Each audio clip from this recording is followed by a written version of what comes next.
Bonjour à tous et bienvenue dans ce nouvel épisode de mon podcast Au-delà de nos étiquettes. Aujourd'hui, j'avais envie de discuter d'un sujet qui me touche particulièrement, l'indépendance. J'ai envie d'aborder tout ce qui touche un petit peu à ce statut méconnu parfois pour certains. J'ai envie qu'on discute un petit peu des avantages et des inconvénients et que j'espère ça vous aidera pour ceux qui ont envie de se lancer dans ce parcours, dans l'entrepreneuriat, en fait en connaissance de cause dans cette aventure et à connaître un petit peu mieux le statut d'indépendant. Pour commencer, pour ceux qui ne me connaissent pas, j'ai envie de me présenter à nouveau. Je suis Marjorie, je suis photographe professionnelle. Vous pouvez me retrouver sur Instagram, marjorie.deveau. Sur YouTube, normalement, ce sera le premier épisode, celui-ci qui sera diffusé en ligne. Et vous pouvez également me retrouver sur différents réseaux comme TikTok, Facebook et sur le podcast Au-delà de nos étiquettes.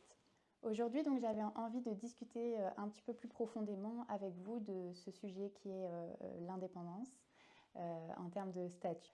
J'ai envie d'aborder donc certaines problématiques que moi je rencontre et que beaucoup d'indépendants peuvent rencontrer. L'idée c'est de pouvoir vous exposer un petit peu ma vision des choses, que vous soyez informés sur différents points et bien évidemment que certains entrepreneurs puissent aussi se reconnaître dans des problématiques que l'on partage.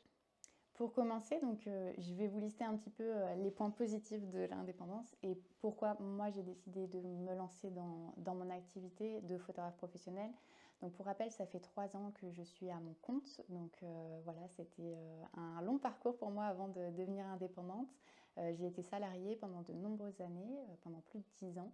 C'est vrai que voilà, j'avais peur de beaucoup de choses et j'avais beaucoup de barrières qui sont plus ou moins vraies pour certaines d'entre elles. Il y en a sur lesquelles j'avais des doutes et au final tout va bien, je vous en parlerai un petit peu plus tard. Mais bien évidemment, il y a beaucoup de barrières que l'on se met assez facilement, comme par exemple les aspects financiers qui sont un gros problème et un gros facteur de continuité de l'activité comme de lancement. Donc on va en discuter un petit peu plus ensemble. Donc pour commencer, moi c'est vrai que j'ai voulu me lancer à mon compte donc pour plusieurs raisons, notamment ce besoin, cette recherche de liberté. J'avais vraiment envie d'avancer dans ce sens-là, de me sentir moins contrainte qu'auparavant parce que j'ai été, comme je vous le disais, salariée pendant très longtemps. Et c'est vrai que la notion de liberté, elle est plus ou moins là chez les employeurs. Et c'est vrai que moi je ressentais toujours ce besoin de travailler pas forcément sur des horaires standards ou de pouvoir prendre librement mes congés ou mes rendez-vous privés en fait, ce qu'on n'a pas forcément la possibilité de faire quand on est soumis au salariat. Et c'est pareil, être très contrainte dans des horaires encadrés, très stricts, etc. Je voyais bien que ça, c'était pas forcément dans mes schémas, dans ma façon de travailler. Et notamment là, quand je me suis lancée, je me suis vraiment découverte des facilités à travailler le soir, chose que j'explorais vraiment peu en étant salariée, voire pas du tout, vu que j'étais contrainte à des horaires assez classiques de bureau, donc c'est-à-dire 8h30, 18h, 18h30, 19h, ça dépendait des jours. Mais voilà, dans l'idée, j'avais des horaires très classiques et c'était pas forcément le schéma qu'il me fallait. J'ai commencé aussi à avoir des difficultés à me réveiller le matin au niveau vraiment des réveils assez tôt, etc.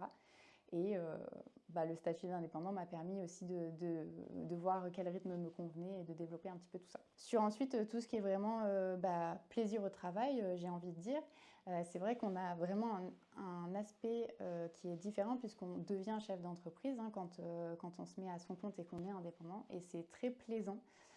Dans le sens où il n'y a pas cette barrière hiérarchique entre nous et nos clients. Alors encore une fois, ça dépend des métiers que vous exercez, mais le fait d'être à son compte et d'avoir sa propre clientèle et de pouvoir nouer un lien particulier avec les clients parce que bien évidemment, au-delà de votre entreprise, ils viennent vous voir pour votre personne aussi, c'est important de le noter. Après, encore une fois, ça dépend des corps de métier, mais la plupart du temps, nous, en tant qu'entrepreneurs, en tant que petite entreprise, on a vraiment cette notion où le processus de fidélisation et vraiment de conversion du prospect passe par aussi notre personne, notre entité et notre personne. C'est un petit peu presque la même chose, même s'il faut parfois dissocier.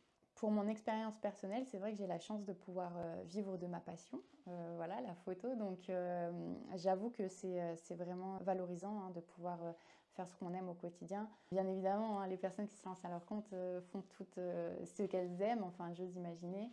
Mais quand on s'engage en fait et qu'on se lance dans l'entrepreneuriat, on ne s'attend tellement pas à faire 1000 choses en une parce que ben voilà, l'entrepreneuriat hein, c'est beaucoup plus que notre corps de métier, il faut tout gérer. Donc soit on a les moyens financiers de pouvoir déléguer par exemple tout ce qui est je sais pas, réseaux sociaux ou gestion du site internet, etc. Si on a la possibilité c'est-à-dire de pouvoir déléguer les tâches qui déjà ne sont pas notre corps de métier, qu'on ne maîtrise pas totalement, c'est super chouette. Par contre, si on n'a pas la possibilité financière ou qu'on a les capacités de s'occuper de tout ça, et ben, on le fait nous-mêmes. Donc c'est vrai que par exemple dans mon cas, j'ai la casquette vraiment tout ce qui est gestion administrative, facturation, gestion des clients, gestion des conflits. Bon, j'ai de la chance, j'en ai pas, mais il y a forcément la gestion clientèle aussi si ça se passe mal. Ensuite, il y a tout ce qui est vraiment gestion des réseaux sociaux, qui est assez lourd parce qu'on vit dans une ère où les réseaux sociaux prennent énormément de place. Et du fait, on est quand même obligé d'avoir une présence pour pouvoir aussi développer notre visibilité. Donc, c'est assez important de se développer de ce côté-là. Et après, il y a bien évidemment tout ce qui est dans son corps de métier. Pour ma part, donc la photo, donc les séances, hein, les prises de vue. Donc moi, c'est tout un processus. Il y a bien évidemment, on va dire, la gestion du prospect quand ce n'est pas encore un client. Donc il faut le renseigner. Parfois, ça passe par des mails, parfois par un rendez-vous téléphonique. Mais dans tous les cas, c'est du temps qu'on passe pour gérer le prospect. Et ensuite, donc, il y a la conversion, si ça se fait. Donc tout ce qui est après, moi, dans le processus. J'ai bien évidemment, si le client veut une réservation, donc j'ai tous des modules en ligne pour pouvoir faire ça. Mais la plupart du temps, c'est vrai quand même que les clients continuent de passer par mon intermédiaire voilà, directement. Donc il y a la prise de rendez-vous qui se fait et puis après il y a tout ce qui est contractualisation de la mission. Je génère un contrat, je fais une facture. Donc moi en plus je fonctionne par facture d'acompte, facture du solde, donc j'ai deux factures à faire. Voilà, sur tout ce processus.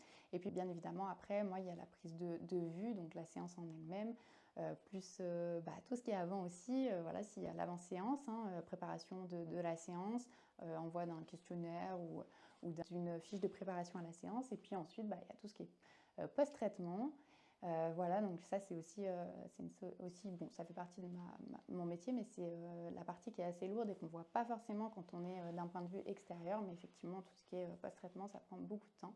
Je ne peux pas dire que j'aimais pas mes métiers que j'avais quand j'étais salariée, mais vraiment c'est tout autre chose quand on travaille pour soi, qu'on est boosté pour vraiment générer ses revenus par soi-même, qu'on a envie de monter une entreprise. En fait, on a envie d'aller au sommet, mais on a envie d'amener notre entreprise au sommet. C'est pas juste nous, on a des objectifs vraiment qui nous sont propres. On est obligé de se lever tous les matins pour aller vraiment checker tous nos petits objectifs qu'on s'était mis pour la journée. C'est vrai que c'est des aspects différents du salariat et j'ai envie de dire que l'entrepreneuriat, au-delà d'être un statut social, c'est un état d'esprit, c'est un mindset. Il faut vraiment être boosté à bloc. Bon, parfois, hein, comme tout le monde, il y a des hauts et des bas. Hein. Je ne dis pas que c'est quelque chose de constant, mais voilà, en tout cas, c'est quelque chose qui est motivé par nous, qui est entretenu par nous et qui ne peut vivre sans nous. Donc voilà, c'est vraiment un état d'esprit à avoir et je pense qu'il faut quand même avoir du mental pour se lancer en tant qu'entrepreneur. Vraiment parce que on vit beaucoup de choses négatives aussi. Ensuite, ça rejoint un petit peu, mais c'est vrai que moi, vraiment le parti pris de me lancer en tant qu'indépendant, je le voyais aussi comme une épreuve de la vie, comme un dépassement de soi, comme une envie d'aller plus loin, de me booster, de vivre les choses par moi-même et puis d'aller en fait vers un développement personnel, que ce soit à titre professionnel ou à titre personnel. J'avais vraiment envie de m'élever, de pousser mes limites, d'aller vraiment au-delà de mes barrières psychologiques, mentales. Je vais rentrer un petit peu dans le vif du sujet. Je vais vous parler donc des inconvénients d'être indépendant et de comment moi je le ressens. On aura également, je pense, l'occasion d'en rediscuter dans plusieurs épisodes qui viendront, puisque j'aurai la chance d'accueillir des invités pour pouvoir parler de pas mal de sujets. Donc l'idée, voilà, ça va être d'échanger avec eux sur leur expérience, donc sur pourquoi eux ils sont devenus indépendants, qu'est-ce qu'ils font aussi dans la vie, parce que c'est vraiment, ça va être le cœur de l'interview. Et puis bien évidemment, quelles problématiques ils rencontrent. Donc on verra tout ça ensemble et je l'espère, on en tirera des choses plutôt bénéfiques. Mais voilà, on a tous un ressenti sur les choses, on a tous un besoin de se développer d'une manière ou d'une autre. Et bien évidemment, on n'a pas tous les mêmes besoins, donc on ne rencontre pas tous les mêmes problématiques. Donc pour commencer, moi j'avais envie de vous parler d'une problématique qui revient souvent, que ce soit quand on se lance ou quand on développe son entreprise, c'est l'incertitude des revenus. Ça, c'est une grosse source de stress et on en parlera plus tard aussi, mais il y a un petit peu l'aspect prévoyance qui rentre aussi en jeu. Mais là, l'idée vraiment, c'est de parler de cette incertitude de revenus, de cette peur de ne pas percevoir de l'argent parce que bien évidemment, le processus est long et c'est pas forcément simple d'aller chercher des prospects, d'en trouver, de les transformer en clients. Donc évidemment, c'est des processus qui sont assez fastidieux. J'ai envie de vous dire que déjà, effectivement, il y a tout ce qui est aller toucher le prospect, que ce soit par n'importe quel canal, hein, votre site internet, vos réseaux sociaux, etc. C'est vraiment des challenges au quotidien parce que effectivement, tout change très vite, notamment tout ce qui est numérique. Donc il y a deux aspects qu'il faut entretenir, hein. C'est bien évidemment la prospection par le biais digital, donc réseaux sociaux, site internet, voilà, référencement, etc. Et il y a un autre biais, c'est tout ce qui est prospection physique. Donc là, on va vraiment avoir des aspects comme le réseau, le flying, tout ce genre de choses, donc qui sont très importantes hein, pour maintenir votre activité, pour fidéliser le client, pour aller chercher, toucher des prospects potentiels.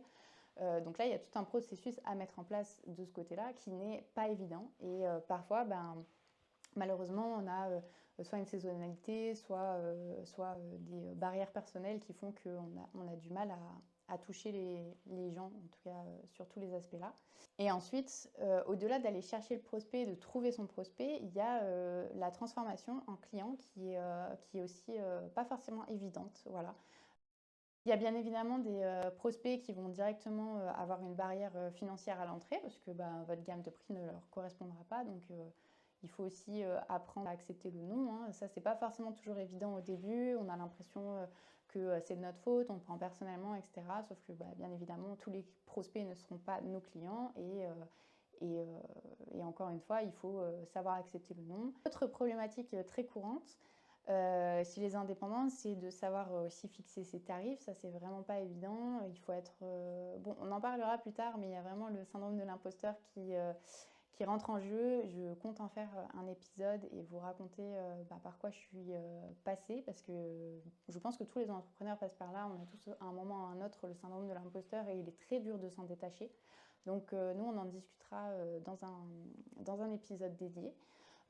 Voilà, mais c'est sûr que vraiment avoir une cohérence au niveau de ses tarifs, donc déjà par rapport à ses charges, par rapport aussi au marché, c'est pas forcément toujours évident. Donc c'est une problématique aussi qu'on peut rencontrer. Moi, j'ai mis beaucoup de temps à avoir une cohérence au niveau de mes tarifs. Là, ça y est, je suis ancrée, j'ai mes tarifs qui sont bien positionnés par rapport à ce que j'aimerais et j'ai la clientèle en face qui répond.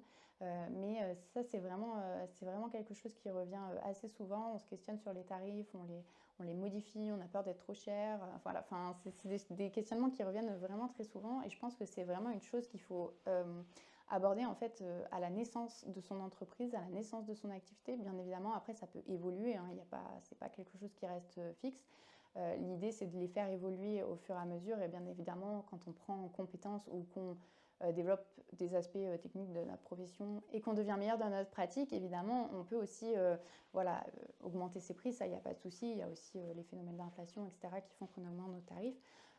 Ça, c'est pas le problème, mais je pense que vraiment, à la base, quand on veut devenir indépendant, qu'on veut créer son activité et qu'on se lance, il faut vraiment se poser la question de, OK, quels seront mes tarifs, comment je me positionne, faire une étude de marché, voir aussi en fonction de ses charges professionnelles, personnelles, etc., pour pouvoir fixer ses tarifs.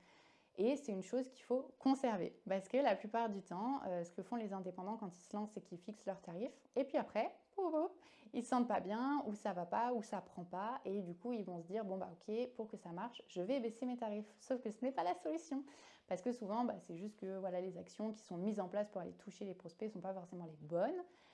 C'est juste ça, donc il faut quand même bien conserver ses tarifs et se battre et continuer et ne pas se dire ok c'est juste parce que je suis trop cher, parce que voilà, à l'effet inverse, ça peut être contre-productif de baisser ses prix en pensant aller toucher sa clientèle parce que au final vous toucherez pas la même clientèle, donc ce sera pas pas forcément votre clientèle finale. Et de deux, il peut y avoir vraiment cet aspect où on se dit, ok, je vais baisser mes tarifs pour aller toucher des personnes, de nouvelles personnes. Et au final, en fait, les personnes qui vont voir vos tarifs vont se dire, ah ben c'est pas cher, donc ça ne doit pas être qualitatif, et donc il y aura l'effet inverse. Ensuite, chose qui me touche personnellement, c'est la saisonnalité. C'est vrai que c'est quelque chose qui n'est pas forcément évident à gérer. La saisonnalité, donc le fait d'avoir plus de clients sur une saison qu'une autre. Moi, j'y suis encore beaucoup sujette parce que je suis spécialisée notamment dans le mariage et donc j'ai des saisons assez denses à ce niveau-là, donc des grosses rentrées d'argent sur la période estivale. Et je rencontre encore des périodes de creux sur la période hivernale. Donc c'est vrai que c'est pas forcément évident à gérer. Je me suis fait avoir moi les premières années où tout allait bien l'été, donc je m'en faisais pas, j'investissais dans l'entreprise, etc. Et puis arrivé l'hiver, j'avais ma période de creux, donc c'était pas forcément très évident. Parce que je n'avais pas bien géré ma trésorerie l'été, donc je me retrouvais un petit peu dans la mouise l'hiver. Donc ça, c'est des choses aussi qu'il faut estimer en amont. Il faut bien mettre de côté pour pouvoir payer son URSSAF, par exemple. Donc ça encore, c'est des questions de statut social, bien évidemment. Mais voilà, il faut vraiment anticiper tout ce qui est cotisation sociale, fiscale, etc. Je dis sociale et fiscale, pas que je distingue les deux, parce que l'URSSAF, c'est le volet social et fiscal, mais on a aussi l'impôt sur le revenu à anticiper. Donc il faut être vigilant par rapport à ça. Certains indépendants se disent ok, je vais payer l'URSSAF et puis ils sont surpris après parce qu'ils payent de l'impôt sur le revenu. Mais voilà, on paye les deux à ne pas oublier. Et donc ce que je vous disais, c'est que par rapport à la saisonnalité, c'est important d'anticiper et de se dire ok, si j'ai des revenus qui sont assez hauts l'été, je vais mettre de côté de la trésorerie pour pouvoir venir boucher les périodes de bas quand on est sur des... Enfin moi en tout cas c'est l'hiver. L'hiver j'ai quand même moins de clients et j'ai très très peu de mariages. Donc bien évidemment, ma saison basse va être l'hiver. Donc il faut que j'anticipe et que je mette la trésorerie de côté pour pouvoir pallier et répondre à mes besoins l'hiver, parce que j'ai quand même des besoins l'hiver, même si j'ai moins d'activité. Après, ensuite, en anticipation, c'est vrai qu'on a aussi le problème de l'inflation, qu'on ne peut pas forcément voir venir, mais qui est importante. Par exemple, dans mon activité, je vais avoir des réservations 1 an et demi, 2 ans à l'avance pour certaines typologies de prestations, notamment les mariages. Et c'est vrai que j'anticipais pas vraiment le phénomène d'inflation au début jusqu'à ce que je le vive vraiment de façon un petit peu brutale. Mais l'augmentation du coût de la vie, il faut aussi l'impacter dans ses tarifs parce que on en est victime autant que nos clients. Donc il faut vraiment l'anticiper. Et ça, c'est vrai que quand on a des plannings comme ça qui sont à très long terme, on n'y pense pas forcément. Mais bon, finalement, on se le prend dans les dents au moment venu. Donc voilà, je vous mets une petite vigilance par rapport à ça. Pensez-y, c'est important si vous avez en tout cas des réservations comme ça de longue date, comme moi je peux en avoir. Après, donc j'en parlais tout à l'heure, tout ce qui est volet un petit peu social, fiscal, donc les cotisations. Donc il faut savoir quand même qu'en termes de cotisations en France, on est vraiment sur des cotisations qui sont assez lourdes, on va pas se mentir, et c'est aussi pour ça que malheureusement il y a beaucoup de personnes qui décident d'aller faire leur entreprise dans d'autres pays. Pour vous donner un aperçu, en tant qu'entrepreneur, on doit tourner autour de 24,5. Les indépendants, eux, sont taxés à quasiment 50% sur les bénéfices, donc c'est vrai que ça reste des sommes qui font partie intégrante de votre prévisionnel. On pourrait se dire que c'est bien, on cotise, etc. et qu'en face, on a une couverture sociale qui est bien. Mais non. On cotise beaucoup et malheureusement, encore à l'heure actuelle, même si il y a des changements qui sont un peu en cours, mais vraiment tout ce qui est couverture sociale, retraite, etc., par rapport aux salariés, on est vraiment sur des bases très faibles. Et donc du coup, c'est des choses aussi à prendre en compte, mine de rien, parce que on est souvent dans l'obligation d'aller chercher à pallier cette mauvaise couverture sociale. Donc il faut prendre des prévoyances supplémentaires. On a après tout ce qui est assurance multipro, etc. Mais c'est vrai que sur le volet vraiment social, il faut aller chercher vers d'autres assureurs. On ne peut pas juste se satisfaire de ce minimum-là, notamment en cas de maladie ou de perte d'activité considérable. Donc voilà, c'est vrai que c'est quand même des points qui sont non négligeables et qui sont à prendre en considération quand on veut se lancer en tant qu'entrepreneur. Et pareil, gros sujet, gros débat. Ça, on en parle déjà à l'heure actuelle en tant que salarié. Mais bon, vient quand même aussi s'ajouter à tout cela le problème de la retraite. Donc nous, on a des cotisations retraite en tant qu'indépendant qui sont plus faibles que ce que vous payez en tant que salarié. Et on en parle peu. En tout cas, moi, je sais que quand j'étais salariée et que j'ai voulu me lancer en tant que photographe professionnelle, c'est pas forcément des sujets qui me sont venus tout de suite en tête ou que je voyais comme des problématiques, mais effectivement, il ne faut pas oublier qu'il faut aussi se constituer une retraite. Donc, il faut tirer des revenus de son entreprise, il faut tirer du bénéfice, il faut tirer assez de bénéfices pour pouvoir payer son URSSAF et vivre à côté. Et il faut aussi cotiser pour sa retraite. Donc, tout ça, ça fait quand même des charges qui sont assez lourdes pour une petite personne. Et puis après, je trouve qu'en tant qu'indépendant, on a vraiment le poids des réseaux sociaux qui se fait sentir. Pas forcément par la gestion, bien que ça prend énormément de temps, mais aussi par l'aspect un petit peu intrusif. Vu qu'on a cet aspect-là à gérer, c'est vrai que les réseaux sociaux deviennent intrusifs dans notre vie, enfin on y consacre beaucoup plus de temps, et ça peut déborder sur la vie perso. Donc ça, c'est des choses qu'il faut peut-être cadrer un petit peu plus, ou voilà, s'en soucier un peu plus pour pas partir dans des débords où on est toujours focus sur l'entreprise finalement. Ensuite, j'ai envie de discuter avec vous d'un sujet qui est quand même assez important et qui n'est pas facile à vivre pour tous. C'est vrai qu'en tant qu'indépendant, on vit un isolement qui est certain. Déjà parce qu'on n'est pas toujours en clientèle, vu qu'on a beaucoup de choses à gérer, donc on n'est pas toujours en clientèle. Donc ça, après, il y a des gens qui le vivent plus ou moins bien. Et bien évidemment, hein, il y a l'aspect où quand vous êtes salarié, vous allez au travail, vous avez une vie sociale professionnelle certes, mais une vie sociale. Vous voyez du monde tous les jours parce que vous voyez vos collègues de travail. Et en fin de compte, quand vous êtes entrepreneur, vous êtes vraiment à ce moment-là sujet à un certain isolement. Vous levez le matin, vous êtes seul, vous allez travailler, vous êtes seul, vous faites votre pause de midi seul. Voilà. Après, bon, on est tous différents. Il y en a qui travaillent en coworking. Voilà, il y a des façons de pallier à ça, mais c'est vrai quand même que on est face à ça. On est face à cet isolement qui peut être parfois lourd à porter. Donc après, voilà, c'est tout à chacun d'aller trouver des solutions dans la mesure du possible. Par exemple, moi, je sais qu'il y a des entrepreneurs autour de moi qui vivent très mal cet isolement et donc du coup qui vont, par exemple, sur des lieux, des espaces de coworking pour pouvoir travailler avec du monde autour. Mais voilà, c'est vraiment un aspect à prendre en compte. Et du coup, comme je vous le disais, je vais faire souvent des parallèles avec moi, ma façon de vivre les choses et mon activité. La plupart du temps, je le vis très bien parce que j'avoue que j'ai une batterie sociale qui peut être assez faible. Donc ça me fait vraiment beaucoup de bien, moi, d'être seule, de travailler seule et de pouvoir voilà, gérer mon emploi du temps toute seule sans forcément avoir des contraintes avec d'autres personnes. Mais voilà, les périodes où c'est un petit peu plus difficile, où on a l'impression que ça ne va pas moralement, là par contre ça devient vraiment plus difficile à gérer. Et on aimerait en tout cas être entouré. Enfin, moi, en tout cas, de mon point de vue, j'aimerais être entourée à ces moments-là. Mais voilà, ça reste quand même, on va dire que ça reste quand même plus minime que les aspects positifs. Donc moi, je le vis plutôt bien. Et je pense que voilà, si à un moment je le vis mal, j'irai peut-être dans des espaces de coworking ou travailler avec des entrepreneurs que je connais qui sont autour de chez moi. J'avais aussi envie d'aborder l'aspect responsabilité. Quand vous devenez chef d'entreprise, c'est vrai que vous prenez pleinement les responsabilités de votre activité, de votre entreprise, et ça peut parfois peser lourdement sur le moral.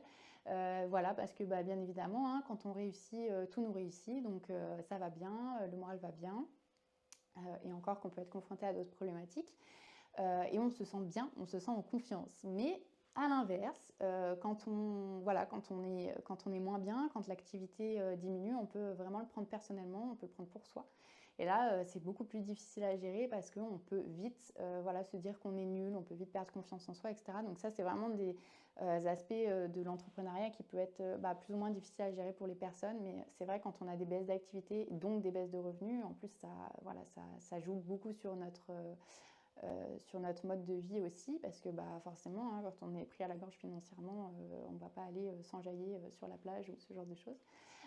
Donc c'est vrai que c'est des aspects qui ont un poids considérable dans le quotidien. Et donc il faut avoir cette capacité à se relever, voilà, à aller plus loin, à toujours vouloir pousser son activité et ne pas juste se limiter et s'arrêter quand on voit que les choses vont mal. Et d'ailleurs, beaucoup d'entrepreneurs pourront le dire, hein, mais la plupart du temps, on dit que une entreprise doit passer le cap des 3 ans. Les 3 ans sont souvent les plus difficiles et quand on a passé le cap de 3 ans, c'est qu'on peut aller au-delà. Bien évidemment, il y a des entreprises pour qui c'est difficile après les 3 ans, mais voilà, c'est vrai que souvent on aborde cet aspect-là où on se dit pendant les 3 premières années, ok, peut-être qu'on rame, etc. Mais une fois passé le cap des 3 ans, c'est là où l'entreprise va vraiment grossir, où on va vraiment aller au-delà des limites qu'on s'était un petit peu fixées au début et on va prendre notre envol. Un des derniers aspects que j'avais envie d'aborder avec vous et qui est vraiment non négligeable, c'est tout ce qui est relatif à l'accès finalement au crédit et à l'acquisition immobilière, que ce soit en location ou en achat. C'est vrai que ça, c'est vraiment pénible. Il y a beaucoup de banques qui font barrière à l'entrée dès que vous êtes notamment en auto-entreprise, où ça devient compliqué. C'est un aspect qui est assez contrariant, d'autant plus que à l'heure actuelle, voilà, si je veux dire, on est en CDI, qu'on soit en CDI, en CDD ou à son compte, au final, tout peut s'arrêter du jour au lendemain. Donc oui, effectivement, quand on est à un instant T en CDD ou qu'on a une entreprise, voilà, on ne sait pas de quoi est fait demain, oui. Et quand on est en CDI, c'est un peu le même cas au final. Enfin, moi, je n'ai jamais compris ce principe-là parce que finalement, par exemple, moi qui ai eu de nombreux CDI, j'ai quand même quitté mes postes. Voilà, bon, j'ai jamais été licenciée, mais ça arrive également. Donc c'est vrai que j'ai du mal vraiment à être en phase avec cet aspect-là où on se dit, ok, parce que vous n'êtes pas en CDI, vous n'aurez pas accès à un crédit. Ça, j'arrive vraiment pas à comprendre. Mais bon, voilà, ça c'est le système français, on adore. Mais bon, voilà, il faut aussi le prendre en considération. Et puis, aujourd'hui, situation aussi à laquelle je me suis confrontée personnellement, c'est très difficile quand on est à son compte de trouver un logement en location parce que du coup, vraiment, le statut d'indépendant fait peur aux propriétaires. En plus, bon, on est dans des vraiment. Enfin, moi, je suis dans une région où la crise du logement, elle est à son apogée. Donc, c'est vrai qu'ils vont favoriser les dossiers qui sont très bons, les dossiers qui ont des garants, plus des revenus vraiment au-dessus des loyers. Enfin, c'est impressionnant toutes les conditions qu'il faut maintenant pour avoir un logement. Mais alors, du coup, c'est vrai que quand vous êtes à votre compte, que vous êtes indépendant, c'est vraiment compliqué de ce côté-là. Donc, bien évidemment, je trouve que c'est quand même des critères à prendre en compte si vous voulez changer votre mode de vie quoi, et que vous voulez vous lancer. Dernier aspect de ce podcast qu'on va aborder ensemble, c'est vraiment l'équilibre vie pro, vie perso qui est qui est souvent minimisé en fait par les chefs d'entreprise ou même par les personnes qui ont envie de se lancer. Mais il n'empêche que c'est réel. Quand vous êtes à votre compte, vous travaillez pour vous et donc du coup vous avez tendance vraiment à vous focaliser sur votre entreprise, vous avez tout le temps la tête dedans et notamment aujourd'hui à l'heure des réseaux sociaux, je trouve qu'on est encore plus happé par l'aspect vraiment professionnel. Moi je sais que par exemple quand quand je ne travaille plus, je suis off. Il suffit que je me mette sur les réseaux sociaux, je vais avoir une idée de réel qui passe par là, une idée une idée de contenu, je vais avoir une idée pour mon entreprise quelconque. Enfin vraiment, en fait, on va tout le temps être happé par tout ce qui peut être raccord avec notre entreprise et donc du coup on va finalement toujours avoir la tête dedans et puis après je ne vous parle pas de tout ce qui est angoisse, anxiété, etc. Relatif à l'entreprise. C'est vrai qu'on dit souvent quand on est salarié, par exemple, ok, quand on passe la porte de l'entreprise, on laisse les problèmes de côté. Mais bon, là, malheureusement, en fait, nos problèmes perso-pro sont intimement liés, généralement. Et c'est vrai que du coup, les dissocier, c'est vraiment compliqué. Donc, vraiment, le métier vient vraiment impacter votre quotidien en fait sur beaucoup d'aspects. Et puis après, bien évidemment, quand ça va pas forcément au top du top et que vous avez des difficultés financières, l'anxiété prend le dessus. Enfin, c'est un peu logique, mais voilà, c'est un tout et je pense qu'il faut vraiment pas le minimiser. Et c'est vrai qu'on a tendance à pas forcément le prendre en compte. Mais travailler pour soi, en fait, c'est toujours avoir son entreprise dans la tête. Et c'est vraiment difficile de décrocher. Moi, je vois des fois, même en vacances, c'est difficile de décrocher. Et puis c'est pareil, après, selon comment vous gérez vos numéros pro, perso, etc. Parfois, c'est vrai que généralement, on a le même. Enfin, très souvent, on a le même. Voilà, donc on se laisse parfois aussi un peu happé par les mails, par les appels, par les SMS, etc. Donc on peut vite se retrouver à travailler alors qu'on est censé ne pas travailler. Donc c'est vrai que c'est des aspects qui sont quand même importants et que je pense il faut quand même bien se connaître soi-même pour pouvoir se lancer ou en tout cas pour pouvoir vraiment évoluer en tant qu'entrepreneur. Après, ça peut arriver qu'on se lance et qu'on ne se connaisse pas encore assez et qu'on se découvre parce qu'on s'est lancé. Mais voilà, c'est quand même important, je pense, d'avoir un recul important sur soi-même pour pouvoir aller pallier parfois là, enfin quand ça va pas en tout cas, aller pallier sur certaines choses ou savoir aussi où sont nos limites en fait finalement. Pour conclure ce nouvel épisode de mon podcast, je vous invite à me laisser des critiques constructives en commentaire. N'hésitez pas, ça fait toujours plaisir. Moi, je les lis avec attention, même quand c'est des proches qui me les font. Moi, ça me permet de les prendre en considération et d'évoluer. Je vais essayer peut-être prochainement de vous faire un petit jingle ou une petite introduction pour le podcast parce que je ne l'ai pas encore fait et ça peut être très sympathique. Voilà, j'espère en tout cas vous retrouver assez rapidement. Normalement, j'irai aborder très prochainement sur un nouvel épisode le syndrome de l'imposteur parce que c'est quelque chose qui m'a vraiment, moi, touchée, perturbée dans mon activité et quelque chose qui, je pense, parle à énormément de personnes et touche énormément d'entrepreneurs. Donc c'est un thème voilà, que j'avais envie d'aborder avec vous. N'hésitez pas aussi à me laisser des sujets sur lesquels vous auriez envie qu'on discute, en tout cas que j'aborde. Et puis, eh bien, voilà, je suis vraiment ravie aussi de pouvoir développer le format avec des invités qui devraient arriver très prochainement sur la chaîne YouTube et sur le podcast. Merci pour votre écoute et à bientôt.